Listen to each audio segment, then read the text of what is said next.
అందరికీ welcome back to my channel. So ఈరోజు అయితే నేను మా హస్బెండ్ని ఒక 10 క్వశ్చన్స్ అడుగుదాం అనుకుంటున్నాను అబౌట్ లైక్ కెనడాకి రావడం ఎలా, ఆయన లైఫ్ జర్నీ కావచ్చు. ఆయన కెనడాకి వచ్చి 8 years అయిందనమాట. సో నేను ఒక 10 క్వశ్చన్స్ అయితే ప్రిపేర్ అయ్యాను ఆయన అడగడానికి. సో దట్ ఎవరైనా ఇండియా నుండి వచ్చే వాళ్ళకి హెల్ప్ అవ్వచ్చు, ఆ కొత్తగా వచ్చిన వాళ్ళకి కెరియర్, ఇక్కడ లైఫ్ అలా ఎలా ఉంటుంది అనేది అయితే మీకు చెప్పబోతున్నాం. సో హాయ్ అండి, అడుగుతాను. What made you decide to come to Canada and why did you choose Canada over other countries? కెనడాకి ఎందుకు వద్దాం అనుకున్నారు అండ్ వేరే కంట్రీస్ కాకుండా కెనడా ఎందుకు చూస్ చేసుకున్నారు?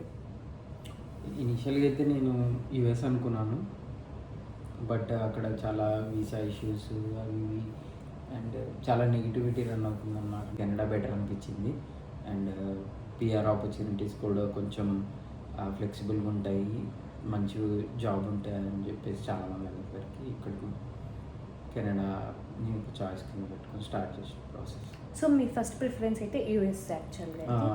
స్టార్టింగ్లో అయితే యూఎస్ ఉంది. ఓకే, సో నెక్స్ట్ క్వశ్చన్ అండి. Can you describe your first day in Canada? What was going through your mind? మీరు కెనడాకి వచ్చిన ఫస్ట్ డే ఎలా ఉండింది అండ్ మీ మైండ్లో ఏం నడుస్తుందో చెప్పండి. నేను ల్యాండ్ అయిన తర్వాత లైక్ ఫస్ట్ బార్డర్ సెక్యూరిటీ ఆఫీసర్స్ని చూడండి కొంచెం భయం వేసింది. లైక్ వాళ్ళు ఎలాంటి క్వశ్చన్స్ అడుగుతారు, ఏం అడుగుతారు, మనం ప్రిపేర్డ్ ఉన్నాము దానికని. బట్ వాళ్ళు కూడా కొంచెం బాగానే ట్రీట్ చేస్తారు.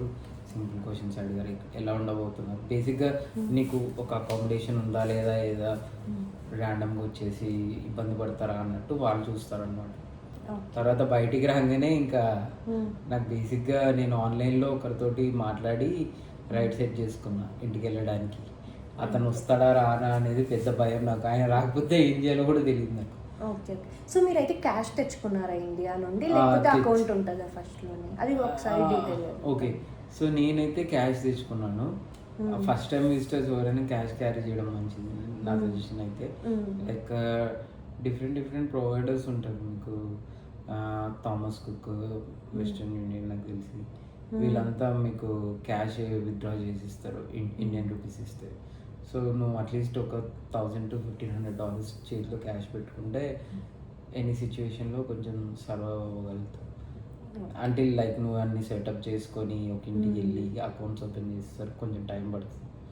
సో మీరు ఏమంటారంటే ఇండియా నుండే మీరు కొంతమందిని ఇక్కడ ఆల్రెడీ కాంటాక్ట్ అయ్యి ఉంటే బెటర్, లేకపోతే చాలా కష్టం అవుతుంది.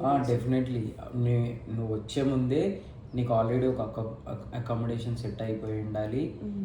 అండ్ నీకు ఎవరు సూటబుల్ అయితే వాళ్ళు ఆ పీపుల్ని అప్రోచ్ అవుతూ ఉండి వాళ్ళతో మాట్లాడితే జనాలు మామూలుగా విల్లింగ్ టు హెల్ప్, అంటే లైక్ ఎవరు హెల్ప్ చేయకుండా అయితే ఉండరు. నెక్స్ట్ వచ్చేసి what were the hardest struggles during your first year in Canada? Finding a job, weather, loneliness, money. ఇందులో లైక్ మీకు జాబ్ ఎత్తుక్కోవడమా, వెదరా, లేకపోతే ఒంటరిగా ఉండడమా, డబ్బులా, ఏది ఎక్కువ స్ట్రగుల్గా అనిపించింది మీరు వచ్చిన ఫస్ట్ ఇయర్లో కెనడాలో? నేను వచ్చిన ఫస్ట్ ఇయర్లో నాకు లోన్లీనెస్కి టైం లేదు అసలు యాక్చువల్లీ. అదే అంటే మోస్ట్ ఆఫ్ ది ఇండియన్స్ ఎలా ఉంటామంటే మేము వచ్చేది ఒక రెస్పాన్సిబిలిటీ తోటి వస్తాం, not like you can directly land and have fun కదా. సో నేను చాలా రెస్పాన్సిబిలిటీస్ తోటి వచ్చిన. సో నా మెయిన్ లైక్ ఫోకస్ అంతా జాబ్ పైనే ఉండేది. ఏదో ఒక అట్లీస్ట్ ఒక పార్ట్ టైం దొరికితే సర్వైవ్ అవుతాం, ఇంట్లో లైక్ జనాల్ని ఇబ్బంది పెట్టకుండా ఉండగలుగుతాం అనేది బిగ్గెస్ట్ ఎప్పుడైనా కానీ మనసులో రన్ అవుతూ ఉండేది. సో ఇక్కడ లైక్ పార్ట్ టైం అని మెయిన్ మీరు లివింగ్కి మీ ఓన్ థింగ్స్ కోసం యూజ్ అవుతుంది. Living and own expenses, like ఏదో సంపాదించేసి ఇంటికి పంపిస్తాం అనేది ఏమి ఉండదు, కానీ అట్లీస్ట్ మన సర్వైవల్ కోసం ఇంపార్టెంట్. ఓకే, నెక్స్ట్ క్వశ్చన్ అండి. What was your first job in Canada and what did that experience teach you? ఇక్కడికి రాగానే మీకు వచ్చిన ఫస్ట్ జాబ్ ఏంటి, ఆ ఎక్స్పీరియన్స్ మీకు ఏం నేర్పించింది లైఫ్లో? నేను ఒక ఫ్యాక్టరీలో వెళ్ళేవాడిని. సో అది ఎలా ఉంటుందంటే లైక్ కోల్డ్ స్టోరేజ్ లాంటి ప్లేస్. బట్ అది చేసినాక ఒక 2-3 months చేయగలిగిన మ్యాక్స్. నేను ఒక క్లారిటీ వచ్చింది, ఓకే ఈ ఇంత ఫిజికల్ జాబ్స్ మన వల్ల అవ్వదు, మనం లైక్ కొంచెం పౌల్ట్రీ కోల్డ్ లాగా పెరిగినాం ఇండియాలో అన్న ఫీలింగ్. ఓకే, అలా. సో ఓకే, నెక్స్ట్ క్వశ్చన్ అండి. Was there ever a moment when you felt like giving up and going back to India? What happen? Like మీకు ఎప్పుడైనా అనిపించిందా ఇక్కడ గివ్ అప్ చేసేసి వెళ్ళిపోదాం ఇండియాకి, ఇదంతా మన వల్ల అవ్వదు, అలా అనిపించడానికి ఏం జరిగింది? నేను వచ్చినప్పటి నుంచి అయితే బై గాడ్స్ గ్రేస్ నాకు ఎప్పుడు అలాంటి సిచ్యువేషన్ రాలేదు. నేను ఫోకస్డ్ ఉండేవాడిని అండ్ థింగ్స్ కూడా టైం టు టైం జరిగిపోయేవి. జాబ్స్ ఎత్తుక్కోవడం కానీ ఎడ్యుకేషన్ కానీ ఎక్కడ లైక్ గ్యాప్ రాలేదు, ఫాస్ట్ జరిగిపోయినాయి అండ్ నేను అనుకున్నట్టే జరిగిపోయినాయి. అండ్ నేను కూడా కొంచెం ఎంతో కొంత డిసిప్లిన్గానే ఉండేవాడిని. ఈ విషయాల్లో కొంచెం భయం ఉంటుండే, ఎట్లా పడితే అలా చేయడాలు అలాంటివి చేయకుండా కొంచెం కేర్ఫుల్ ఉండేవాడిని. సో మేబీ లైక్ అలాంటి సిచ్యువేషన్ అయితే రాలేదు. Okay, touch wood. Next question అండి. Looking back after 8 years, what are your most proud of achieving in Canada? 8 years చూసుకుంటే వెనక్కి తిరిగి మీరు ఏది ప్రౌడ్గా ఫీల్ అవుతారు? ఏం సాధించినందుకు ప్రౌడ్గా ఫీల్ అవుతారు ఇక్కడ? అంటే వచ్చినప్పుడు లైక్ సింగిల్ రూమ్ అనేది కూడా పెద్ద ఈవెంట్ అనమాట. ఒక రూమ్లో 2-3 ఉండేవాళ్ళం. ఇప్పుడు ఈ స్టేజ్కి రావడం అంటే లైక్ సొంత ఇల్లు రెంట్కి తీసుకోవడం కానీ, ఒక పొజిషన్ కానీ, ఒక కార్ కొనుక్కోవడం కూడా, ఇవన్నీ నా దృష్టిలో అయితే నాకు పెద్ద అచీవ్మెంట్సే. ఎందుకంటే 0 నుంచి స్క్రాచ్ నుంచి స్టార్ట్ చేసినాం మేమంతా. సో లైక్ ఇవన్నీ పెద్ద అచీవ్మెంట్స్ మాకైతే. ఓకే అండి, next question. What advice would you give to someone who is planning to move to Canada today? మీరు ఏమైనా అడ్వైజెస్ ఇస్తారా కొత్తగా కెనడాకి మూవ్ అవ్వాలనుకునే వాళ్ళకి? ఎలాంటి అడ్వైజెస్ ఇస్తారు? నేనైతే లైక్ వచ్చే కోర్సు కానీ ఏదైతే ఉందో అది ప్రాపర్గా రీసెర్చ్ చేసి వస్తే బెటర్ అని నా ఫీలింగ్. ఇప్పుడున్న సిచ్యువేషన్స్లో రెగ్యులర్గా అందరూ కంప్యూటర్ సైన్సెస్ అలాంటివి తీసుకొని వచ్చి జాబ్ కొట్టేద్దాం అన్నట్టు ఉంటారు, కానీ ఇప్పుడు సిచ్యువేషన్స్ అలా లేదు. సో వేరే స్కిల్స్ కూడా ఉన్నాయి, అవన్నీ ఎక్స్ప్లోర్ చేస్తూ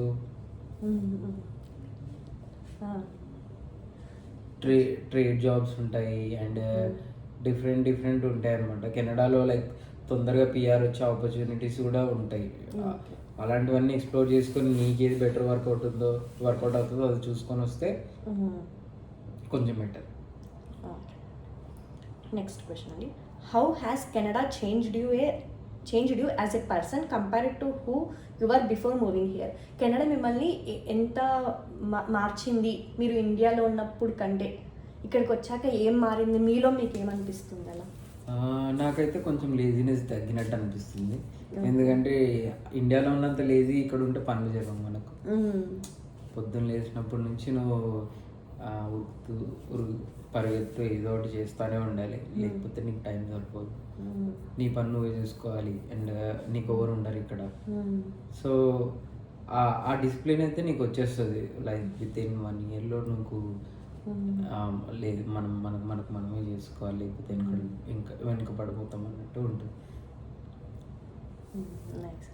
నెక్స్ట్ లాస్ట్ క్వశ్చన్ యాక్చువల్గా అయితే ఇది. If you could go back in time and meet yourself before leaving India, what advice would you give yourself? మీరు ఒకవేళ వెనక్కి వెళ్ళిపోతే టైంలో ఇండియా నుండి ఇక్కడికి వచ్చే ముందు, అప్పుడు మీరు ఏం అడ్వైస్ మీకు మీరు ఇచ్చుకుంటారు?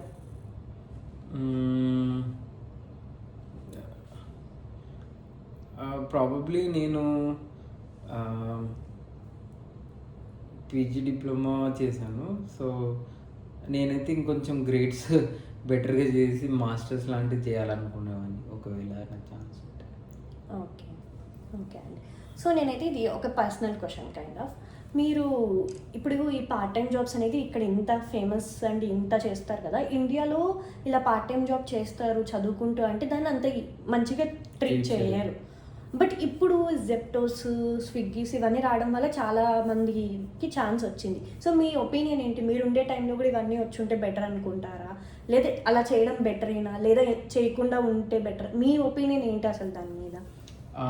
యాక్చువల్లీ నేను చదువుకునే టైంలో ఎంటైర్లీ పేరెంట్స్ పైన డిపెండెంట్ ఉండేవాడిని ఎలాంటి థింక్ అయినా కానీ.